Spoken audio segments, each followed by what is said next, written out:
85 लाख का देश, ऐसे छोटे छोटे देशों को मैं जानता हूं जिनकी ट्रिलियंस की इकोनॉमी है। तो भारत का आज इतना सामर्थ्य है, 140-50 करोड़ में से हम 40-50 करोड़ को माइनस भी कर दें, 100 करोड़ 100 में से भी आधे को माइनस कर दें, 50 करोड़ भी लोग ठीक से पुरुषार्थ करेंगे तो भारत विश्व की आर्थिक महाशक्ति बनकर के रहेगा। इससे कोई रोक नहीं सकता। ये भारत का सामर्थ्य है और ये भगवान का विधान भी और नियति है ये भारत की। पर स्वामी जी, हर कोई चाहेगा कि उसका व्यापार या वो कुछ भी अगर स्टार्टअप भी करे तो वो पतंजलि जैसा बड़ा बने, लेकिन हर कोई पतंजलि बना नहीं सकता है। देखिए, कुछ ना कुछ तो बनेंगे, पुरुषार्थ का परिणाम अवश्य मिलता है। श्रीमद् भगवद गीता में कहा है, नहीं कल्याणकृत कृषित दुर्गम तात गच्छति। आज पतंजलि एक दिन में तो नहीं बना ना। हम भी यहाँ हरिद्वार में थे, तब हमारे पास में आज से 35 साल पहले तो साइकिल भी नहीं थी चलने के लिए। हमने पहली बार एक साइकिल ली, फिर मोटरसाइकिल स्कूटर लिया, फिर जो है हम धीरे धीरे काम करने लगे, लोग हमारे साथ जुड़ते चले गए। आज कहीं पर भी आप शुरू करेंगे। अर्णव जी ने एक एंकर से तो अपनी यात्रा शुरू की थी। जब यात्रा हमारी शुरू होती, हौसला चाहिए। देखो, इसको कहते हैं स्वाभिमान, स्वदेशी और स्वाभिमान साथ में होना चाहिए। तो एक व्यक्ति के भीतर शौर्य, वीरता, पराक्रम, कुछ करने का जज्बा, तो ये साहस हम भरना चाहते हैं। और गीता में भगवान ने यही तो कहा, क्लव्य मास्म गम पार्थने तत्व उपपद्यते क्षुद्र मृद दौर्बल्यम त्यक्त्वा उत्तिष्ठ परंतप। ये जब साहस जगेगा ना लोगों के अंदर, मुझे कुछ करना है। अच्छा, हमारा तो कुछ सच में जिंदगी में सपना भी नहीं था। कहाँ, हमने सपने तो देखे ही नहीं। और सच्ची बात, हमको सपने आते भी नहीं। इतनी मेहनत करते हैं, शाम को सो के सुबह ही उठ जाते। रात को सोए 10-11 बजे, सुबह तो उठ गए 3-4 बजे। कहाँ सपने आएंगे? तो हम तो जो है कर्म में विश्वास रखते हैं। हम तो कर्म के पुरुषार्थ के पुजारी हैं। पुरुषार्थ के मतलब जो लोग सपने देख रहे हैं वो ज्यादा मेहनत नहीं कर रहे हैं। उन्हें सपनों से जागना पड़ेगा और मेहनत करनी पड़ेगी। हाँ, तो देखो, ये पुरुषार्थ तो बहुत बड़ा तत्व है और ये करना ही चाहिए। और मैं आश्वस्त हूं कि भारत जीवन के सभी क्षेत्रों में पुरुषार्थ कर रहा है और करेगा। चाहे वो शिक्षा का क्षेत्र हो। अभी हमने, आपकी जानकारी के लिए बताता हूं, राजनीतिक रूप से भारत आज़ाद हो गया 78 साल पहले, लेकिन शिक्षा के रूप में आज़ादी नहीं मिली थी। वो 1835 का मैकाले का एजुकेशन एक्ट चल रहा था। देश में पहले प्रधानमंत्री हैं जिन्होंने भारतीय शिक्षा बोर्ड बनाए, चलाने के लिए पतंजलि को सौंप दिया। और अब शिक्षा बदलेगी और जितने भी भारत में बालक हैं उनका मानस भारत और भारतीय के साथ ताकि साथ हम घड़ पाएंगे। ये भारतीय शिक्षा बोर्ड से हम कर पाएंगे। तो मानस से घड़ना पड़ेगा, ब्रेन की अच्छी प्रोग्रामिंग करनी पड़ेगी। पता नहीं हम कहाँ एक गफलत से में, आपाधापी में, उधेड़ बुन में, खींचातानी में जी रहे हैं। अरे भाई, जीवन में बड़ा सोचो, बड़ी सोच, कड़ी मेहनत, पक्के इरादे के साथ आगे बढ़ो। अब तो सारे पुराने साम्राज्य ध्वस्त हो चुके हैं। जो राजनीतिक साम्राज्य 565 रियासतें कहाँ गई? 2-4 को छोड़ करके सब मिट्टी में मिल गए ना। तो राजनीतिक साम्राज्य, धार्मिक साम्राज्य, सामाजिक साम्राज्य, आर्थिक साम्राज्य ढह चुके हैं। अब नए साम्राज्य घड़े जा रहे हैं, नए इतिहास पढ़े जा रहे हैं। तो उसमें सबको साहस करके आगे बढ़ना चाहिए। अरे आप लाखों करोड़ का नहीं, हजारों करोड़ का नहीं, अरे कुछ सैकड़ों करोड़ का तो, या लाखों कुछ तो करोगे ना। यूं बैठे बैठे खाली स्वप्न ही देखते रहते कुछ नहीं होगा। नहीं स्वामी जी, आपने कहा हर तरह के साम्राज्य ठह रहे हैं, जिसमें सामाजिक साम्राज्य, धार्मिक साम्राज्य। आप क्योंकि सनातन धर्म से जुड़ी एक इतनी प्रभावी आवाज़ है, तो मैं आपसे पूछूंगी, पिछले दिनों इस देश ने एक ऐसा विवाद भी देखा जिसमें एक तरफ किसी ने कहा आई लव मोहम्मद, तो दूसरी तरफ का I love Mahakal, I love Mahadev.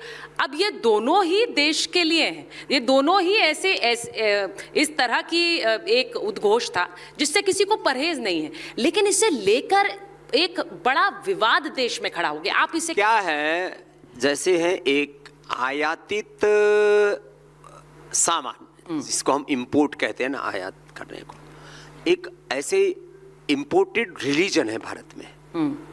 आयातित, उनको धर्म तो कहना ठीक नहीं, कुछ मजहब है, पंथ है ऐसे, उनकी निष्ठाएं बाहर जुड़ी हुई हैं। ये गलत है। आज तक भारत में जो पैदा हुए मत, पंथ, संप्रदाय या गुरु परंपराएं, भारत के खिलाफ उन्होंने विद्रोह नहीं किया किसी। तो ये जो आयातित जो पंथ हैं, मजहब हैं, रिलीजन है ना, इनकी निष्ठाएं जब बाहर से जुड़ जाती है ना तो देश गौण हो जाता है। इसलिए राष्ट्र सर्वोपरि, देश प्रथम होना चाहिए, तब फिर कोई दिक्कत नहीं आएगी। मुसलमान से दिक्कत नहीं है, उसकी निष्ठा हिंदुस्तान में होनी चाहिए। और जो मुसलमान है उसको ये एहसास भी होना चाहिए, बोध होना चाहिए। तो ऐतिहासिक सत्य है, ये तो ये जेनेटिकली एक प्रूवन ट्रुथ है कि आज हमारे मजहब अलग हो सकते हैं लेकिन हमारे पूर्वज अलग नहीं हो सकते। हम एक पूर्वज ऋषिकाओं के संतान हैं। मैं रोज इस वाक्य को दोहराता हूं और अभी भी दोहरा रहा हूं हर भारत पर। हम एक ईश्वर की संतानें हैं, एक ऋषि ऋषिकाओं की संतान हैं। माता भूमि ही पुत्रो हम पृथिव्या अमृतस्य पुत्रा, एक धरती माता भारत माता की संतान है। ये विचार जब रहेगा तब कोई दिक्कत नहीं होगी इस देश के। और अच्छे ऐसे सच्चे और अच्छे मुसलमान वो आर भारत में भी है, अलग अलग टीवी चैनलों में भी और राजनीति में भी है।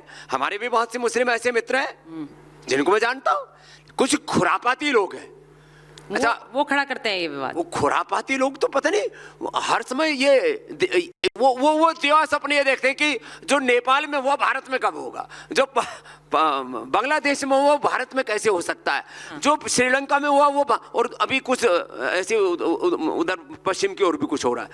भारत स्वभाव से एक आध्यात्मिक राष्ट्र है और भारत में भारत के खिलाफ कभी कोई विद्रोह नहीं हो सकता। ये मैं आज कह रहा हूं और ये कल भी सच होगा। भारत के खिलाफ विद्रोह नहीं हो सकता। कुछ लोग सपने देखते हैं जरूर ऐसा। कुछ ऐसे नेता भी हैं जो कहते हैं कि जो नेपाल में हुआ कहीं यहाँ हो जाए, कल को हो सकता है। दरअसल क्या है, कुछ लोग बहुत फ्रस्ट्रेशन में हैं। क्या फ्रस्ट्रेशन है? उनको ऐसा लगता है कब प्रधानमंत्री बन जाए, कब मुख्यमंत्री बन जाए।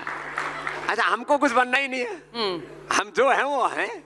हम तो योगी हैं, भारत माता के लिए जीते हैं, जीते रहेंगे। अरे कुछ अच्छा करने की सोचो ना, कुछ बनने की मत सोचो। और किसी के सोचने से कोई कुछ बनता भी नहीं। मैंने तो कभी नहीं सोचा कि मैं दुनिया का इतना बड़ा योगी बनूंगा। मैं तो अपना काम कर रहा था, आज भी अपना काम कर रहा हूँ। हमारे अर्णव जी ने तो नहीं सोचा था कि पहले तो जब भारत के प्रभावशाली लोगों की लिस्ट छपती थी उसमें हमारा इनका नाम साथ साथ चला 10 सालों तक। तो फिर मैंने एक दिन पूछा, मैंने कहा ये बाकी लोग तो इतने बड़े बड़े लोग हैं, इनके पास इतने बड़े बड़े साम्राज्य, ये अर्णव के पास कितने पैसे? बोले जी बस इसके पास जुबान है, वाक सामर्थ्य है। तो आप एंकर रहिए, बाकी उसके चारों तरफ अपने आप बन जाएगा जो बनना है। आप अपना काम करते रहिए। देश के प्रधानमंत्री जी वो आरएसएस के एक स्वयंसेवक थे और आज भी वो स्वयं सेवक से जनसेवक हैं। बोले मैं सेवक हूं, मैं मालिक नहीं हूं। तो आप कुछ करने का सोचिए, कुछ बनने का मत सोचिए। ये भाव चेतना रहेगी, आपको राजनीति में भी आप शिखर पर पहुंचेंगे। अरे शिखर पर तो प्रभु अपने आप पहुंचाते हैं। जितनी हमारी हैसियत औकात होती है उससे अनंत गुणा हमारे प्रभु हमें प्रदान करते हैं। ये मेरा अनुभव है और ये सारे जगत का सत्य है। तो आपको लगता है कि प्रधानमंत्री जी की जगह लेने के लिए बहुत लोग उत्सुक बैठे हुए हैं?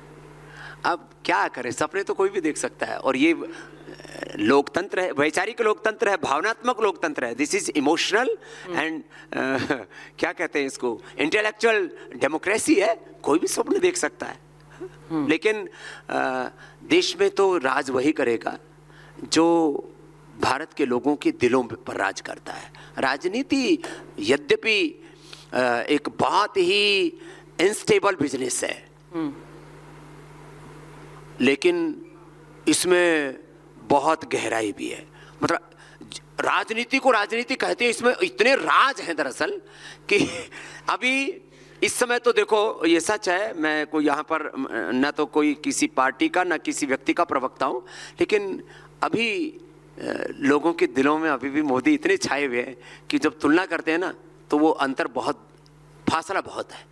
इसलिए उस फासले को पाटने के लिए लोगों को कुछ करना पड़ेगा। जब आपका व्यक्तित्व लोग देखते हैं ना तो वो एक प्रश्न सबसे पहले करते हैं, what is your contribution for nation building. आज स्वामी रामदेव भी आपके सामने बैठे हैं, तो हमने करीब 100 करोड़ लोगों की जिंदगी में परिवर्तन लाया है। लोग उठ करके 2-4 सांस ऊपर नीचे लेते हैं, थोड़ा कपालभाति करते हैं।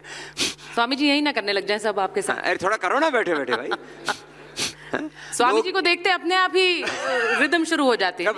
कहीं जाते हैं तो लोग और कुछ नहीं तो जिनकी खेती उजड़ रही है थोड़ा ऐसे ऐसे करने लगते हैं। लोग कहीं बैठे बैठे अरे थोड़ा स्ट्रेस हो गया, चलो थोड़ा ईड़ा पिंगला सुसुमड़ा को शुद्ध कर लेते हैं। सुबह उठ करके आंवला इलावला गिलोय पी लेते हैं, अरे थोड़ा वॉकिंग कर लेते हैं, थोड़ा चल लेते हैं। लोगों ने टहलना तक बंद कर दिया था। अब तो हमें देख करके बूढ़े बूढ़े भी दौड़ रहे हैं। और जब से हमने घी पीना शुरू किया सुबह सुबह तो लोग घी पी रहे हैं। मैंने कहा क्या करो बाबा, आपने कहा था घी पियो और 100 साल जियो।